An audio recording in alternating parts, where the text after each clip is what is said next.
Graças a Deus. Olá, meus amigos. Que Deus abençoe mesmo cada um de vocês e venha ao encontro das necessidades de cada um.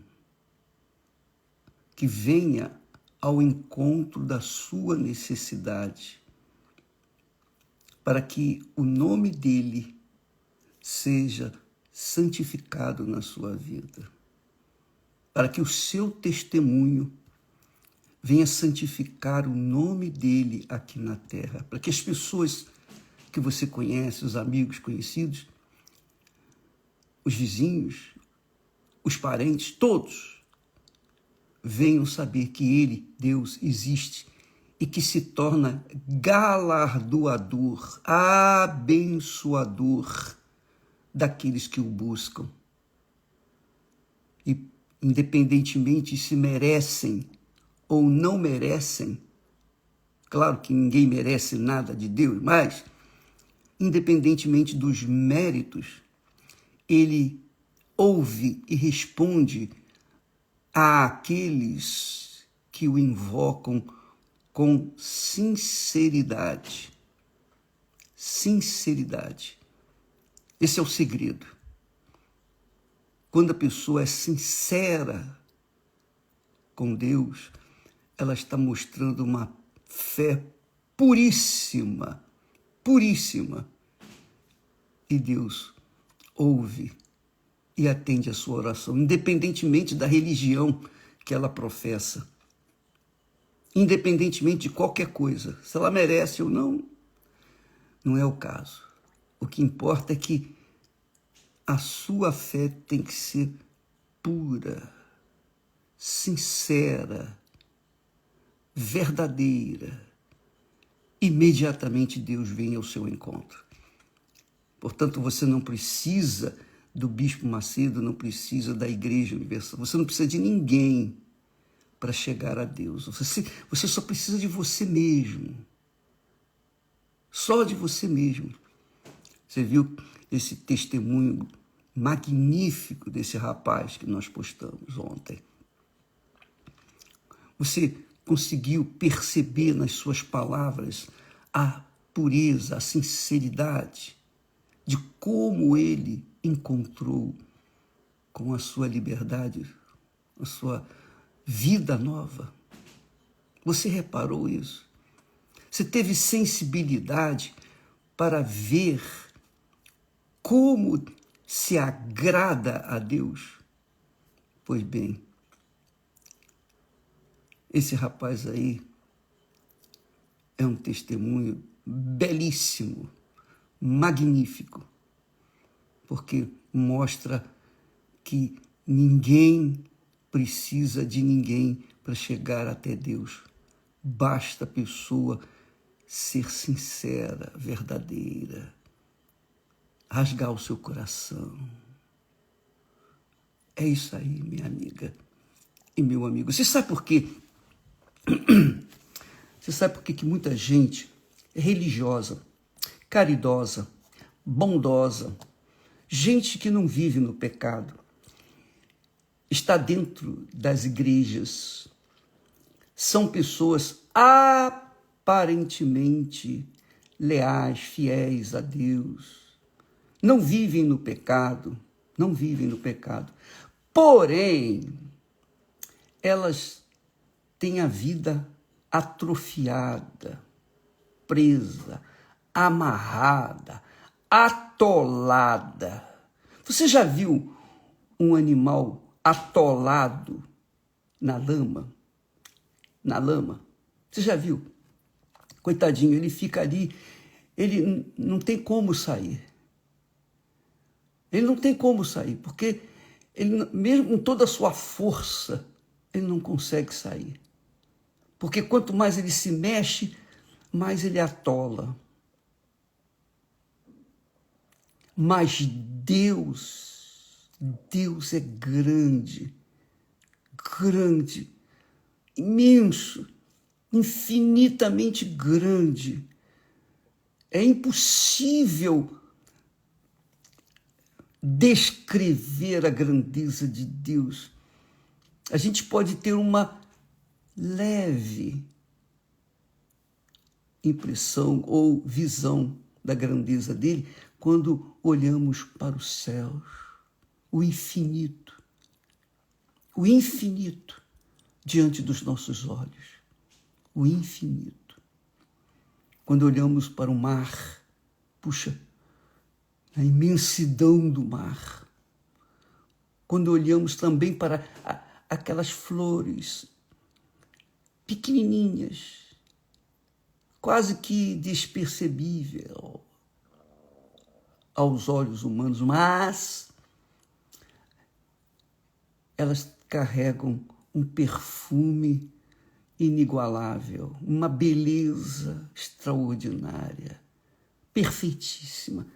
Deus é grande, minha amiga, meu amigo, e Ele não despreza os pequeninos, os perdidos, os aflitos, os enfermos, os doentes, os oprimidos, os drogados, os viciados, as prostitutas, todas as pessoas, não importa o grau de pecado que elas vivem, mas quando ela invoca esse Deus desconhecido, mas ainda que a sua fé seja pequenininha, mas quando ela invoca com sinceridade, ei-lo ali para libertá-lo. Deus é grande, minha amiga, meu amigo. Você sabe por que muitas pessoas religiosas, que são caridosas, como estava falando, vivem a vida atoladas, não conseguem sair, se mover? Sabe por quê? Porque elas confiam em tudo, menos em Deus. E quando não se confia em Deus, como é que vai se confiar em si mesmo? Não é? Mas o problema maior, às vezes as pessoas dizem assim, mas eu não mereço. Elas pensam, eu não mereço, poxa, quem sou eu para chegar diante de Deus? Você é a pessoa certa, porque se acha injusta, você se acha irreverente, você se acha pecadora, você se acha a pessoa mais insignificante. Graças a Deus por isso. Porque se você se achasse alguma coisa, então já não estaria mais em condições de chegar até Ele, até Deus. Mas quando você se acha um 0 à esquerda ou 2, seja lá quantos forem, quando você se acha perdido, desamparado, foi abandonado pela mãe, pelo pai, ou melhor, eu não sei quem foi meu pai, nem sei quem foi a minha mãe, eu fui jogado no mundo e eu estou sobrevivendo, tenho sobrevivido até aqui. Só Deus sabe o que tenho vivido nesta vida. Pois bem, mas Deus, Ele vê todas as coisas, sabe de todas as coisas, inclusive daqueles que estão abandonados pela vida. Não foi isso? Não é isso que está escrito? Porque Deus escolheu as coisas mais desprezíveis da face da terra. Aqueles que não são nada. 0, 0, 0, 0 à esquerda. Ele me escolheu. Ele me escolheu, minha amiga, meu amigo. Então eu estou aqui para falar de experiência pessoal. Ele me escolheu. Ele me escolheu. Graças a Deus. Então você pode imaginar o que era eu para estar aqui hoje. E é isso que acontece com aqueles que o buscam com sinceridade. Mas por que, bispo? Por que essas pessoas não conseguem se livrar dos seus problemas, conquistar uma vida honesta, uma vida trabalhadora, uma vida, enfim, que agrade a Deus? Sabe por quê, amiga e amigo? Você pode ser religiosa, você pode ser uma pessoa caridosa, você pode ser uma pessoa boa, boníssima. Você pode fazer caridade para os outros. Você pode ser religiosa, você pode pertencer a uma igreja, uma religião, você pode fazer o que você quiser. Se por acaso, presta atenção, se por acaso você tiver dentro do seu coração, por menor que seja, um ressentimento pequenininho, uma mágoa, de forma que você não se livrou, você continua com aquela mágoazinha dentro do peito, ressentimento de uma pessoa ou várias. Você pode dar a oferta que você quiser, você pode ser dizimista que você quiser, você pode ser uma pessoa caridosa que você quiser, você pode ser uma pessoa religiosa, você pode ser uma pessoa fiel, leal na igreja, mas para com Deus você será desleal enquanto carregar essa mágoazinha, esse ressentimentozinho dentro de você. Você está fazendo o jejum de Zacarias, mas esse jejum, se você tiver algum ressentimento, esse jejum não vai valer de nada. Não vai. Poxa, bispo, é isso mesmo. Quando Zacarias ficou mudo, antes dele ficar mudo, ele era um homem íntegro, reto, temente ao Senhor, como Jó. Ele e a sua esposa Isabel ficaram mudos. Ele ficou mudo. Mas ele alcançou a misericórdia de Deus. Nós podemos fazer o que quisermos para Deus, mas se nós carregamos ressentimentos e mágoas e rancores e ódio e vingança, aquele espírito de vingança, tudo que nós fizermos para Deus não vai ter nenhum valor. Nenhum valor. A sua fé não vai ter valor. Não vai ter valor. A nossa fé não teria valor se eu tivesse ressentimento, por menor que seja, para com alguém ou alguns que me ofenderam, que me machucaram, que me traíram, que me feriram. Eu nem poderia estar aqui falando do amor de Deus, do perdão dele para você, porque como eu poderia falar de perdão, do perdão de Deus, se eu não perdoasse? Olha, eu vou dizer para você uma coisa, muito forte isso. Jesus disse assim, Jesus quem disse: quando trouxeres a tua oferta ao altar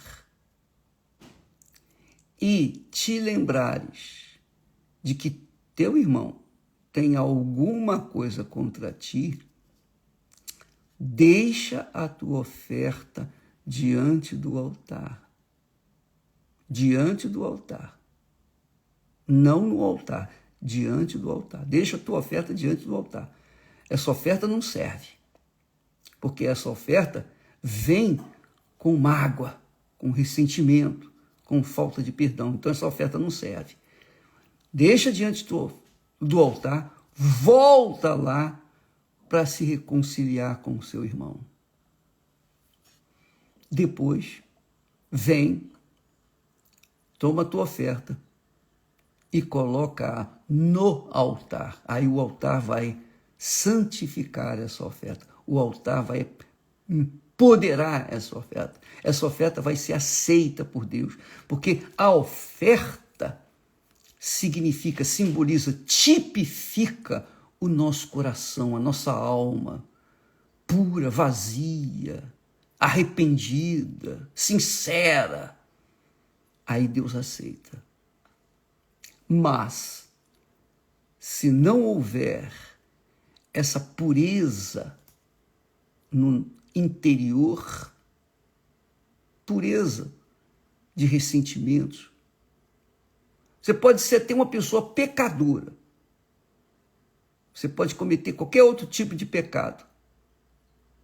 E isso, se você sobe no altar, coloca a sua vida, você vai ser perdoada. Mas se você carrega alguns ressentimentos, só você pode perdoar a pessoa que lhe feriu. Mas ninguém, nem Deus. Você sabia disso? A pessoa pecou contra você, fez alguma coisa, algum mal contra você, só você pode perdoar aquela pessoa. Só você. Se ela pedir perdão a Deus e não tiver nenhum ressentimento, Deus vai perdoá-la. Mas, se você não perdoá-la, é você que vai pagar o pato. Você não vai ser aceita. As suas orações não serão aceitas diante de Deus. Não serão aceitas. Eu posso falar isso com vocês. Eu posso falar. Deixa eu falar uma experiência que eu tive recentemente. Não faz muito tempo. Nós enfrentamos uma perseguição cruel, maligna, algum tempo atrás. Não muito longe. Alguns anos atrás. E eu fiquei muito irritado.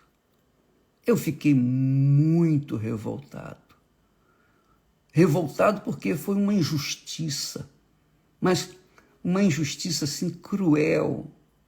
Uma injustiça assim que machucou mesmo. E eu, Bispo Macedo, todo dia orava: ó Pai nosso que estás no céu, santificado seja o teu nome. Venha o teu reino e seja feita a tua vontade. O pão nosso de cada dia dai-nos hoje. Perdoa-nos os nossos pecados, assim como nós perdoamos aos nossos devedores. Eu orava isso, mas nem me passava pela cabeça que eu tinha dentro de mim ressentimentos contra aqueles que se levantaram, não especificamente contra mim, mas contra a própria obra de Deus, que eu ficara demasiadamente irritado, nervoso. Eu ficava revoltado. Eu orava o Pai Nosso tranquilamente e não acontecia nada. Nada. Só injustiça. E cada dia mais notícias de injustiça. E mais, e mais. Foi então que aconteceu. Eu estava deitado e pensando na obra de Deus, pensando: oh meu Deus, o que o Senhor quer que eu dê para o teu povo? Qual é a tua vontade para a minha vida? O que o Senhor quer de mim e tal? E, de repente, o Espírito Santo veio e me convenceu. Ele me convenceu de que eu tinha que perdoar aqueles que estavam sendo injustos, cruéis, maus, contra a obra dele e, obviamente, contra a minha pessoa.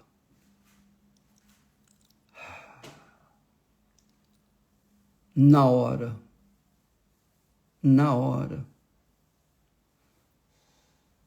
eu me pus de joelhos e orei. Oh, meu Deus, perdoa aquelas pessoas. Eu peço que o Senhor perdoe. Eu perdoo aquelas pessoas. Eu perdoo. Embora o coração estivesse gritando: não, eu não quero perdoar, eu não vou perdoar. Mas na minha cabeça, eu tinha condições de confessar. Veja, eu falei para Deus, eu perdoo os fulanos, o Beltrano, o Cicrano, eu perdoo. Quer dizer, eu confessei, eu falei, eu perdoo essas pessoas que me fizeram, ou que fizeram, têm feito a tua obra, na tua obra, contra a tua obra. Eu perdoo. Não estava fazendo diretamente para mim, mas estavam fazendo contra a obra de Deus. Mas eu assumi aquela perseguição para mim. E o que aconteceu? O que aconteceu? É uma história bonita, linda, que a seu tempo, deixa passar mais um pouco de tempo para a gente colocar no papel e fazer todos saberem dessa experiência que Deus nos deu. Quando eu orei, então aquele fardo que estava sobre os meus ombros, aquele peso que estava comigo, estava na minha alma, e até mesmo o problema em si, que não resolvia de jeito nenhum, não tinha jeito para resolver aquele problema, não tinha solução. Porém, depois que nós perdoamos, então houve justiça. Deus fez justiça. Deus foi e livrou-nos daquelas perseguições implacáveis, porque não era pessoalmente, não era pessoal, era contra a igreja. E o problema foi resolvido. Deus mesmo resolveu o problema. Não foi política, não foi dinheiro, não foi influência política, nada disso. Foi o próprio Deus. Não foi oração, não foi jejum, nada disso. Foi perdão. Foi perdão. O que eu quero dizer para você, em outras palavras, é que se você não perdoa, você não vai ser perdoado. E se você não vai ser perdoado, o mal vai sobrepujar você. O mal vai... Nós falamos de Abraão, né? Abraão é um herói na fé, nosso pai na fé. Mas ele caiu a primeira vez no Egito porque ele disse uma meia mentira. Uma meia mentira é pior do que uma mentira inteira. Ou uma meia verdade é pior do que uma mentira inteira. Ele caiu lá no Egito, diante de Faraó, porque mentiu, e caiu novamente em Gerar com o rei Abimeleque. Ele fez a mesma coisa, contou a mesma meia verdade para o rei de Gerar. E aí, depois o rei descobriu e falou: com efeito, hein, seu Abraão, você, em outras palavras, você, rapaz, que é o pai na fé dos outros aí, mentindo, você é feio, Abraão. E Abraão deve ter ficado muito envergonhado. Muito envergonhado. E pagou. Abraão colheu os frutos daquela meia-verdade.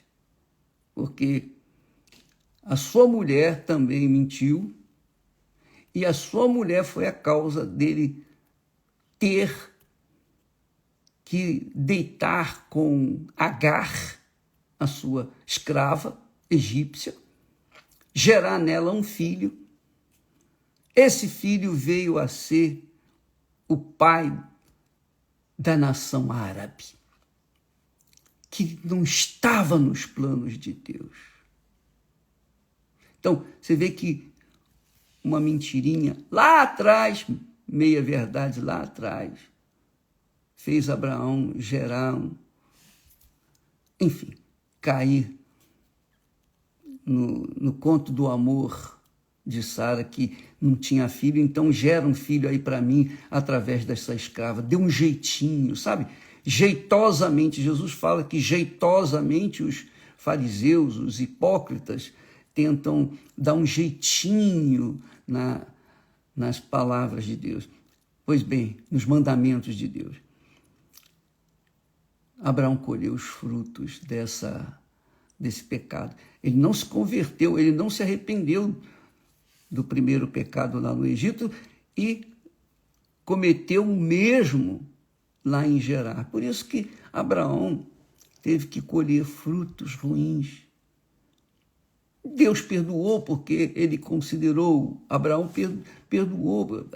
Ele teve que confessar, naturalmente ele teve, mas ele sofreu as consequências. E a verdade, a bem da verdade, é a seguinte, minha amiga, meu amigo, quando a gente não perdoa, a gente sofre.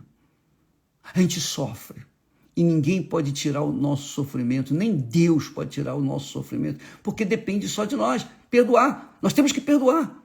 Por quê? Porque quando nós fazemos uma oração a Deus, é suposto que essa oração a gente seja pura, seja sincera. Então, nós não podemos trazer nessa oração mágoas, ressentimentos de terceiros. Se a gente está sofrendo, está aborrecido, está irado por problemas que enfrentamos, não tem problema, Deus vai ouvir a nossa oração, porque é pela fé que Ele ouve a nossa oração. Agora, quando nós carregamos ressentimentos e mágoas, nós ficamos doentes. Nós ficamos doentes na alma e Deus não pode fazer nada, porque o perdão depende da gente. Se eu oro Pai Nosso e falo, ó Deus, perdoa-me, conforme eu tenho perdoado aos meus devedores, eu estou me condenando se eu não perdoar. Por outro lado, eu estou me absolvendo se eu perdoar. Deus, amiga e amigo, é perfeitamente justo, justíssimo. Abraão não perdeu a sua salvação porque ele mentiu, não. Ele contou meia mentira, não. Abraão sofreu, mas aprendeu, com certeza, porque Deus fez dele o nosso pai na fé. Então, nós temos que considerar isso. Se você faz esse jejum de Zacarias com afinco, com sacrifício, momentos na sua vida, na nossa vida, que a gente fala, droga, né? Que droga! Ao invés de falar graças a Deus, então a gente caiu em tentação. Mas a gente pede perdão, ó Deus me perdoa e tal, e vamos em frente, vamos continuando. Mas se a gente não perdoa, minha amiga, meu amigo, não adianta continuar no jejum de Zacarias, nem no jejum de Daniel, nem qualquer outro jejum, nem no jejum de Jesus, foram 40 dias e 40 noites, nenhum jejum vai resolver. Porque depende de atitude. Atitude, não é sentimento, você sentir vontade de perdoar, porque se você depender do seu coração, ou se nós dependermos do nosso coração para perdoar, nós estamos perdidos, porque o coração é rebelde, o coração é cruel, é mau. O próprio Deus fala isso com Jeremias, que o coração é cruel, é mau, desesperadamente corrupto. Nós não podemos dar ouvidos ao coração, mas a cabeça, ao espírito, à inteligência. Não, peraí, eu reconheço que eu errei, ainda que o coração esteja gritando, eu não aceito, eu quero que as pessoas morram, e a notícia corra e eu seja o primeiro a saber. Mas aqui na cabeça diz, não, meu Deus, eu perdoo. Se você perdoa, aquela pessoa é perdoada. Se você não perdoa, aquela pessoa não é perdoada. Mas também você não é perdoado. Essa é que é a realidade. É tomar lá da cá. Ou é ou não é. Ou você dá o perdão e recebe perdão, ou você não dá o perdão e é punido pela sua própria vontade. na sua própria cabeça. Então, eu quero que você saiba, todos devem saber, que às vezes a pessoa tem uma doença, tem uma enfermidade, já orou, já fez jejum, já fez isso, já fez jejum disso, jejum daquilo, já fez campanha de Israel, já fez desafios com Deus, mas não resolveu o problema. Não resolveu o seu problema porque o seu coração está lá cheio de mágoas. Ou pelo menos um pouquinho de mágoa já é suficiente contra outra pessoa. Porque se nós oramos a Deus, é suposto que o nosso coração esteja limpo. Mas se oramos a Deus com o coração magoado, essa oração bate no teto e volta, não tem valor nenhum. Por quê? Porque quando nós falamos com Deus, nós temos o privilégio, pela fé, de ter os céus abertos, as portas dos céus abertas para a nossa oração.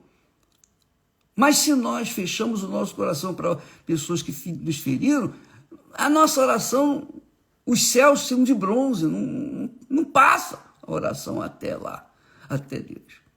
Deus não aceita.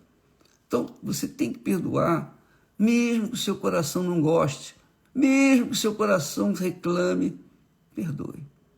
Se você perdoar, você vai ficar curada. Se você não perdoar, você não vai ficar curada. Não tem oração que vai resolver. Não tem corrente que vai resolver. Não tem oferta que você dê que vai resolver. Nada, nada. Você tem que perdoar. Todos nós temos que viver perdoando todo santo dia. Porque todo dia a gente erra. Todo dia a gente comete pecados, igual Abraão. Todo dia a gente comete. Quer com a boca, quer com o coração, quer com o pensamento. De alguma forma a gente sempre está cometendo pecado. Então a gente está sempre dependendo da misericórdia de Deus. E, Deus, me perdoa, como eu tenho perdoado aos meus ofensores. E eu perdoo. Eu perdoo todos aqueles que me machucaram, que me feriram, que me levaram lá no fundo do poço, e graças a Deus por eles. Graças a Deus. Graças a Deus por essas infâmias, injustiças e calúnias e todo o mal. Graças a Deus por isso. Sabe por quê? Porque esses problemas todos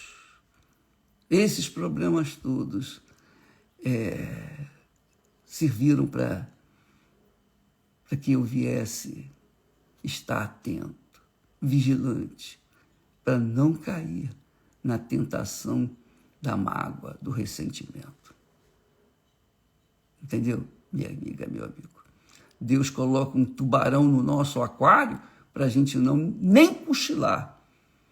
Nem cochilar. Por isso também o apóstolo Paulo diz lá, orai sem cessar. Toda hora ele tem que estar orando. Deus, tem misericórdia de mim. E perdoar também, sempre, todo dia, toda hora, todo momento.